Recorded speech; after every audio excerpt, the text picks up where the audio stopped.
Hey guys, so today I decided to make a quick video talking about what happened to me about 2 weeks ago, actually exactly 2 weeks ago. I got pulled over at a mall by my house for no front plate. That's why I got the front plate back on there now. Looks better in the grill than if it was on the bumper. I bought a like relocating kit, so basically it screws into the tow hook, and it looks a lot better.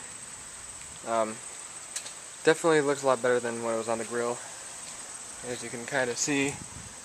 So basically it just screws into where the tow hook would be. Really easy to do. In my opinion, looks way better. Doesn't look too bad. So I got stopped for that, which that was the first time I've been pulled over for no front license plate. I've had it off the car for about 4 months now. Never been bugged until 2 weeks ago.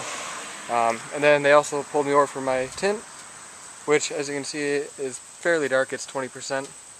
The funny thing is I had the windows down, so he was basically just judging the tint off the back window. Sorry, it's hard to see right now, it's really sunny out, but the back window is 20% too, and so are the sides. But yeah, so I had the windows down, and he pulled me over for the tint and for the front plate. Didn't get a ticket, just got a verbal warning, but I had to put the front plate back on, unless I wanted to get pulled over again, because I don't want to get a ticket for that. So, got the front plate back on there, not too happy about it, but, you know, what can you do? I'd rather put the front plate back on there than get a ticket.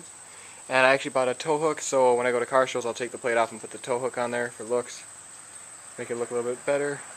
Yeah, so I decided to talk to you guys about me getting pulled over for the tint and for no front license plate. Took quite a while. I've had the tint for, oh god, probably about 3 years. 3.5 years. Basically, right when I got the car I got the tint done. First time I've been pulled over for that. And again, it's 20%, and here in Minnesota 50% is the legal limit. So I'm quite a bit below, and then I also got pulled over for the front plate.